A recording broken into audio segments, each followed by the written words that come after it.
Assalamualaikum warahmatullahi wabarakatuh. Saya Muhammad Farhan dengan NIM 2130401085. Saya akan mempresentasikan mengenai fikih puasa, yaitu ada pengertian, hukum, syarat, rukun, dan adab. Nah, masuk saja langsung pengertian puasa. Puasa secara bahasa berarti menahan diri. Menurut istilah syariat, puasa adalah menahan diri dari makan, minum, hubungan suami istri, serta segala perbuatan yang bisa membatalkan puasa, mulai dari terbit fajar hingga terbenam matahari karena Allah Ta'ala. Puasa Ramadan diwajibkan pada 2 Hijrah atau kira-kira sudah Rasul lebih dari setahun tinggal di Madinah. Rasul berpuasa Ramadan selama 9 kali Ramadan, yaitu Ramadan tahun kedua sampai tahun ke-10. Baik, slide selanjutnya itu ada dalil puasa. Dalil-dalil tentang puasa ada beberapa surat. Yang saya ambil ada dua surah dalil tentang puasa. Yang pertama itu ada surah Al-Baqarah ayat 183 yang berbunyi, Ya ayyuhallazina amanu kutiba alaikumus siyamu kama kutiba alal ladzina min qablikum la'allakum tattaqun.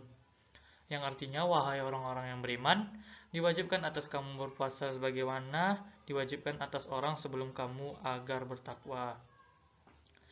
Nah, ayat ini menjelaskan kepada kita bahwasannya orang-orang yang beriman itu diwajibkan untuk berpuasa sebagaimana diwajibkan atas orang sebelum kamu agar kamu bertakwa, terutama puasa pada bulan Ramadan. Dan selanjutnya ada dalam surah Al-Baqarah ayat 185 yang berbunyi, Syahrul Ramadhan allazi unzila fihi Qur'anu hudal linnasi wa bayyinatin minal huda wal furqan. Faman syahida minkumus syahra falyasum wa man kana maridan au ala safarin fa'idatum min ayyamin ukhar. Yuridullahu bikumul yusra wa la yuridu bikumul usra walitumilul idata walitukabbirullaha ala ma hadakum wa la'allakum tashkurun. Yang artinya, bulan Ramadan adalah bulan yang di dalamnya diturunkan Al-Quran sebagai petunjuk bagi manusia dan penjelasan-penjelasan mengenai petunjuk itu dan pembeda antara yang benar dan yang batil. Karena itu, barang siapa di antara kamu ada di bulan itu, maka berpuasalah. Dan barang siapa sakit atau dalam perjalanan dia tidak berpuasa, maka wajib menggantinya sebanyak hari yang ditinggalkannya itu pada hari-hari yang lain. Allah menghendaki kemudahan bagimu dan tidak menghendaki kesukaran bagimu.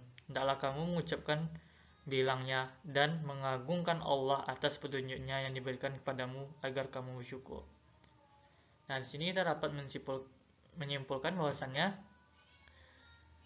bulan Ramadan terdapat banyaknya hikmah, terdapat banyaknya pahala yang kita dapatkan apabila kita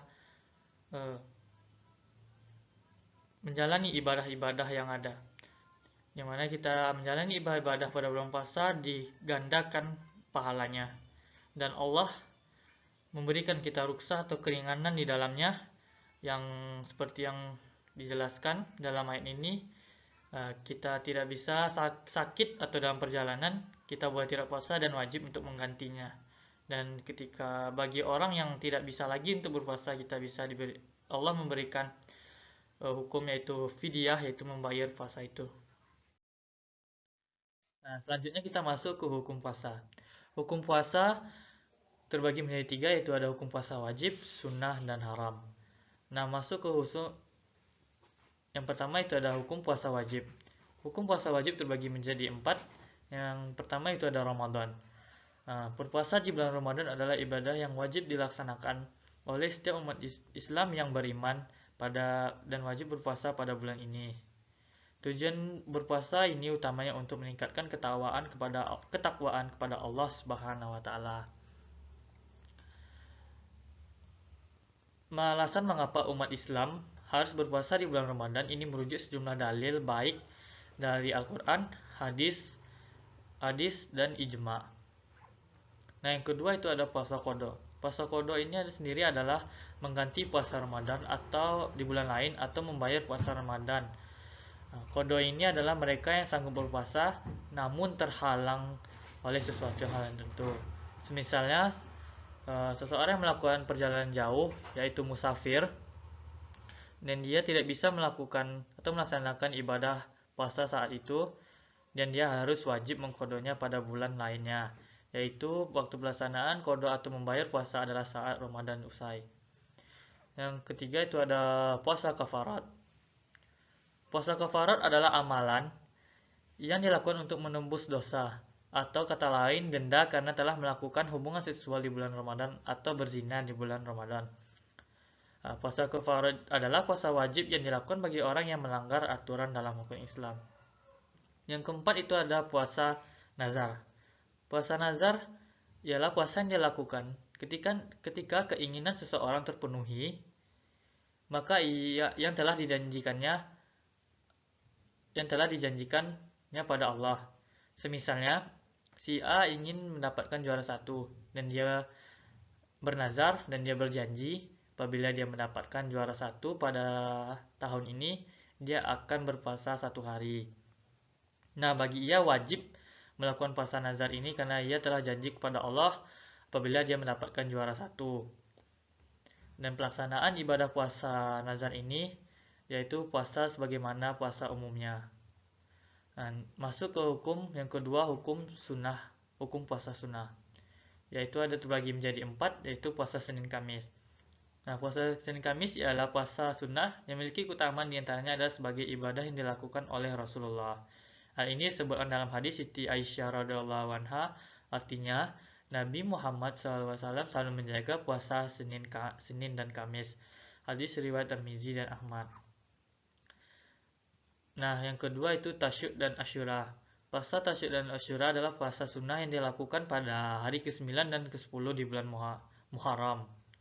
Nah, dalam hadis riwayat Imam Muslim, puasa ke hari ke-9 yaitu Nabi Muhammad melakukan puasa hari ke-9 yaitu puasa Tasyrik, dan sedangkan hari ke-10 yaitu puasa Asyura.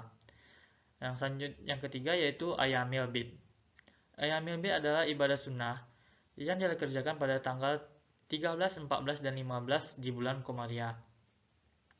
Orang yang mengerjakan ibadah ini, sunnah ini, akan dicatat seperti puasa sepanjang tahun bagi yang tahun. Ada yang keempat itu ada puasa Arafah. Puasa Arafah adalah puasa sunnah yang dikerjakan 1 hari sebelum Idul Adha. Biasanya puasa ini diawali dengan puasa Tarwiyah.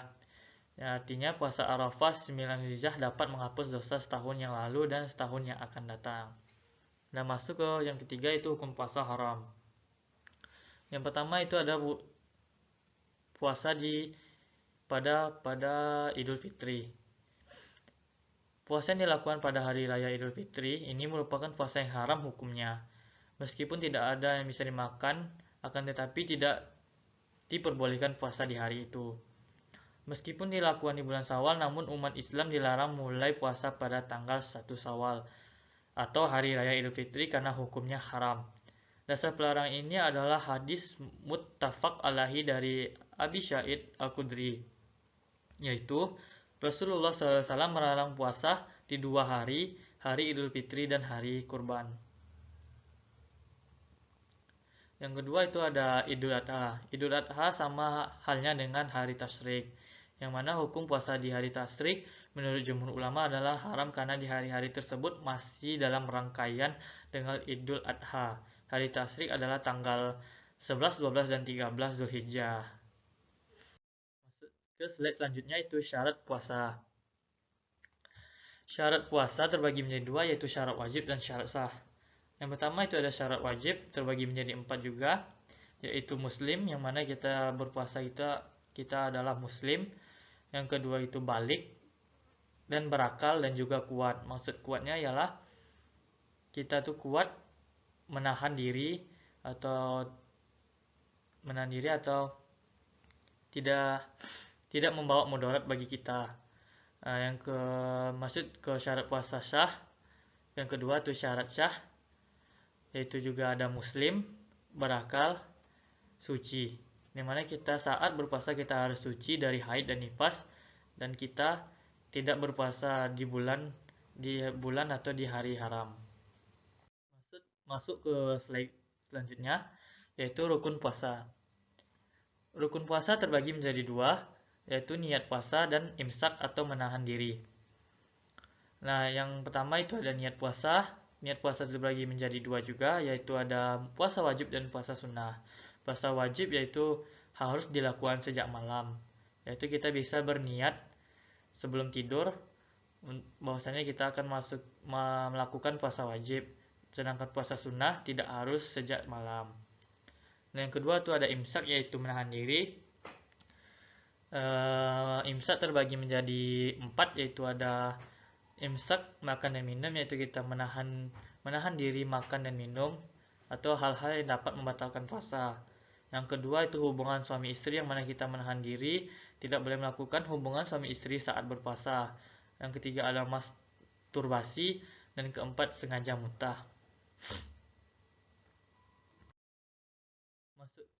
Masuk ke selanjutnya itu niat puasa.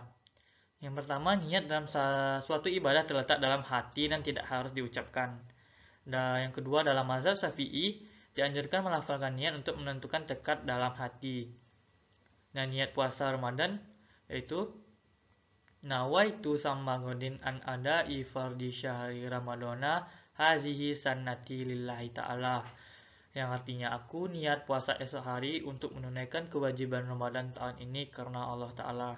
Nah, di sini teman-teman bisa lihat artinya aku niat puasa esok hari, yang mana itu dilakukan seperti rukun puasa wajib, yaitu harus dilakukan saat malam hari, yaitu niat kita dilakukan saat malam hari, atau misalnya saat kita bulan tarawih ingin makan dan kita boleh niat puasa pada saat itu, puasa wajib pada saat itu, atau sebelum kita ingin tidur.